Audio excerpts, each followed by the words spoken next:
When the internet began, bulletin board services, or BBS, became the first online communities of the so-called information superhighway.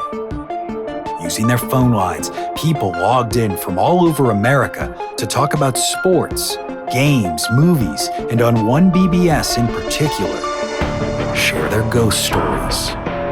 Over time, those communities all went dark, except for one lone server that continues to operate somewhere in an unknown part of Pennsylvania's Rust Belt. A relic of the 1990s, veiled in mystery, it is a digital archive of humanity's strangest encounters with the unknown, as told by the people who experienced them. My name is Brandon Schexnayder, and you are listening to Fear Daily. Subject, Spinner. User, P0P33X. Posted, September 26, 1997.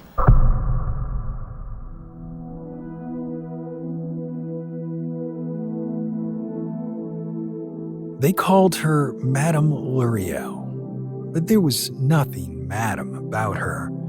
She looked like someone's chain-smoking aunt who'd been kicked out of 3 trailer parks for cussing too loud.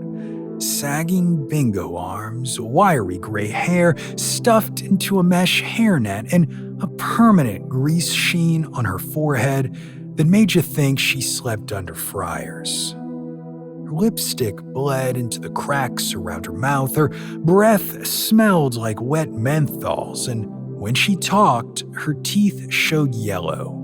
Too many for her mouth, spaced just wide enough to make you wonder if they weren't all hers. She always wore this sequined shawl that looked like it came off a Mardi Gras clearance rack, and she sat on a folding stool out front of her tent during daylight, hacking up lung gravel into a paper cup and flicking ash at anyone who stared too long. She didn't look magical. She didn't even look clean. But folks still went inside, and that was the mistake. Her tent was always the same, tucked just behind the tilt-a-whirl, half collapsed on one side like it had grown tired of standing. Red canvas, threadbare and molting, with a single gas lamp flickering beside the flap. The sign hanging askew above the entrance read, "Spun Fates, $5 or what you got left." I only ever heard one voice come from that tent. Hers, thin like wind through aluminum siding. Most folks gave her a wide berth, but not Rachel. Rachel had that itch, you know? That thing that crawls under the skin of smart girls in towns like ours. She was 17 and already halfway gone, reading too much Rimbaud, spending nights sketching dreams she didn't understand. The week the carnival came through in '96, she swore it'd be her last summer in this place. Last I saw her, she was headed toward the spinner's tent at closing time. All nerves and bravado, her Walkman headphones looped around her neck, humming static. I waited, but she never came back out. By morning, the carnival was gone. They left behind candy wrappers, cigarette butts, and Rachel's shoes. I searched every fairground within 4 counties that summer, spent gas money meant for rent, slept in the back of my hatchback behind cornfields and truck stops. I found the spinner again outside of Boone, West Virginia. This time, her tent had no sign, just the same red canvas and the smell, sweet like rotting peaches. I stepped inside. Everything about it felt wrong. The air was heavy, not just warm, just thick, like syrup you had to breathe through. Strings hung from the ceiling, but not like decorations, more like nerve endings. The light didn't come from candles or lanterns, but from the web itself, pulsing with a dim, fleshy glow like a bug's belly. She sat in the middle, still wearing that busted shawl and a pair of leopard print leggings that clung to her like wet skin. Her fingers were too long, knotted like tree roots, each nail painted a different shade of rot. She lit a cigarette without looking at me, dragged long and slow like she was fueling up. "You've come for the thread," she rasped. "I've come for my sister." She didn't blink, just exhaled a puff of smoke that smelled like burning hair and eucalyptus. "Then you'll need to trade." I reached for my wallet, but she scoffed, phlegmy. "No, sugar. Oh, what's $5 to a spinner? You must give what tethers you." I didn't understand. I said her name again. Rachel. The tent twitched. Every strand of silk above us recoiled like startled snakes. Madame Luriel reached beneath her shawl and pulled out a spindle, hand-carved, etched with symbols that looked like bones mid-scream. She wound a silver thread around it, humming something awful. The melody felt wet. Then she dropped the spindle into a bowl, and the thread kept spinning. It rose into the air like it was climbing out of the world. I followed it with my eyes, watching as it coiled through the darkness above. Shapes hovered in that gloom, bundled shapes. Some shifted. She whispered, "See what is owed?" Suddenly, the floor dropped out beneath me, and I was standing somewhere else. A hallway, narrow, endless, lined with mirrors. But the mirrors weren't right. They didn't reflect me. They reflected her, Rachel. Every mirror showed her in a different pose, crying, screaming, whispering to something unseen. In one, she was looking straight at me. I reached for the glass. The spinner's voice echoed, "No thread may be rewoven." I turned and ran. The tent returned like a mouth closing around me. I stumbled forward back into that sagging room of webs and filth. Madame Luriel stood now, impossibly tall, towering with limbs like stilts wrapped in lace. Her mouth unspooled, wider and wider, revealing mandibles twitching behind that stitched smile. "Run if you like," she said, "but you've been spun now." I did not wait. I tore through the tent flap, into the night, through the sickly smell of roasted peanuts and stale sweat. I don't remember how I got to my car, just that I drove until the radio bled static and the headlights didn't seem to reach far enough anymore. I've been chasing that carnival ever since. It shows up when I sleep on dead-end roads behind gas stations that closed a decade ago. Sometimes I hear her spinning, thread humming in the dark like a lullaby made from teeth. I keep Rachel's Walkman in my glove box. It's the only thing they ever found of her besides her shoes. It was curled up inside a web behind the Gravitron. It still works even. When I put the headphones on, I didn't hear music though. I heard her whispering the same phrase over and over and over again. Don't let her spin you.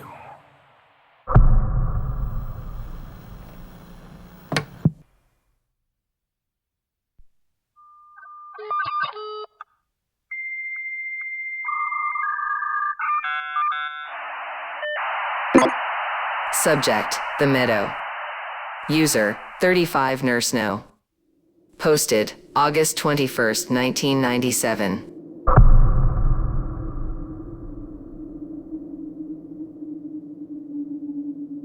In the days before my grandfather passed, we often heard him talking to our grandmother, who had herself been dead 5 years. At the time, he was dying from gangrene, so we assumed these conversations were hallucinations brought on by blood poisoning. The illness was in his foot, but the rot spread because he refused to have it amputated. "I was born with 2 feet and I'll die with 2 feet," was what he used to say. I still don't know if that's how he really felt or if he was just afraid to face life without one of his feet, but either way, it killed him. The last conversation he had with my grandmother, and the thing that made me wonder if these talks were more than just some kind of induced brain fog, happened on April 2nd, 1983. Grandpa was in the kitchen, where he spent a lot of his time smoking and drinking coffee, and I heard his voice.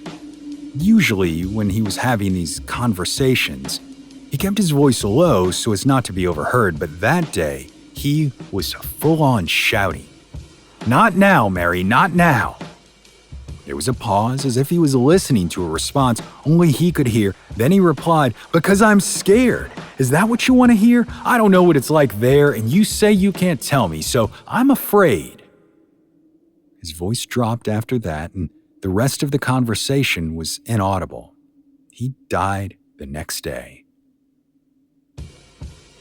In the years since my grandfather's passing, I've become obsessed with conversations like this and the final words of terminal patients.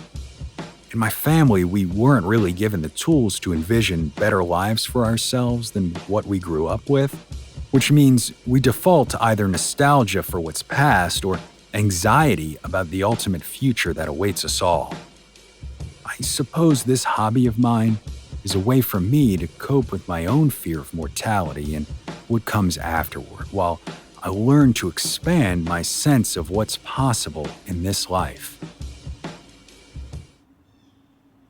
Bobby, a nurse friend of mine, recently told me about a patient of hers we'll call Chris.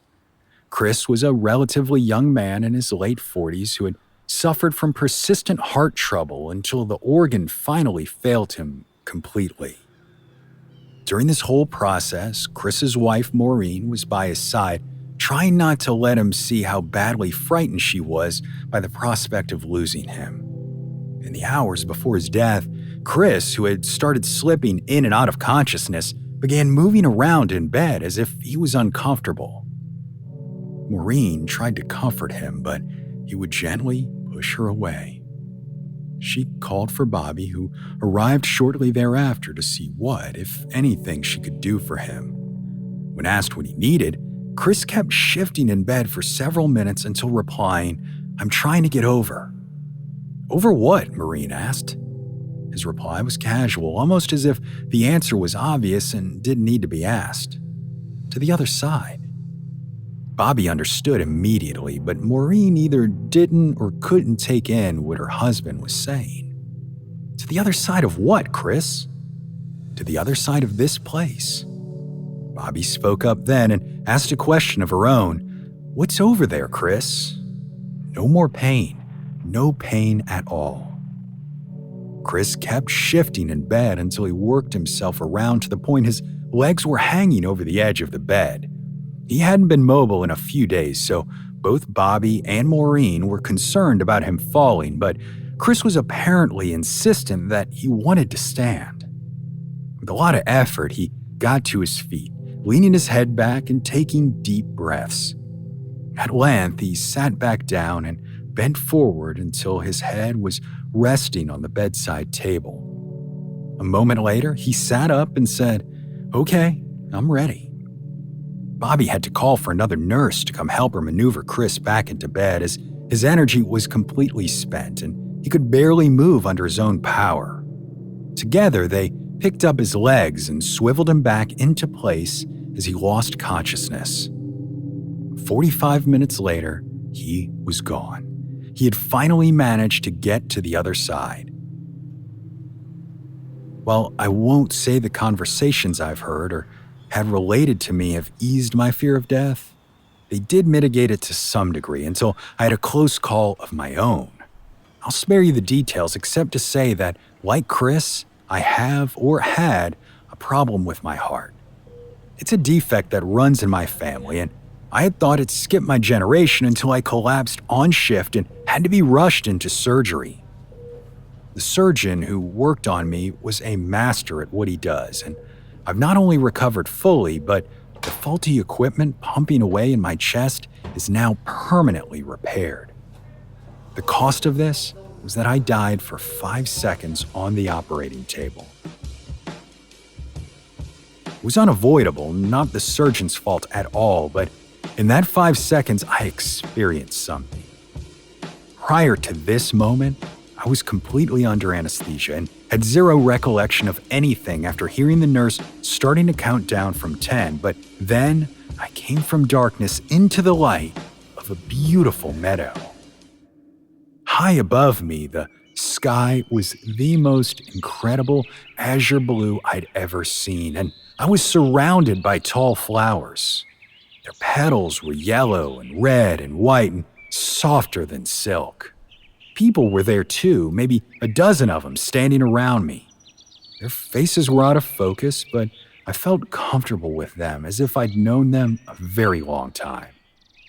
Before I had time to think about any of this further, it was all gone and I was waking up in the recovery room. Whether what I saw was truly a life after this one, the same place Chris was trying to get to, or just the desperate creation of a dying brain, I don't know.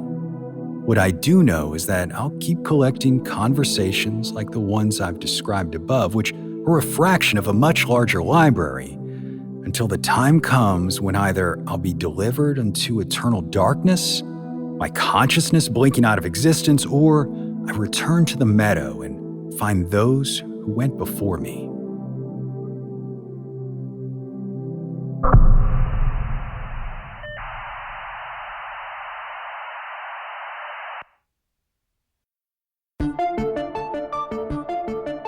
Fear Daily is an independent podcast hosted by Brandon Schexnayder and written by Brennan Storr, with Joanna Smith serving as the consulting editor, audio production by Rachel Boyd, and sound design by Southern Gothic Media.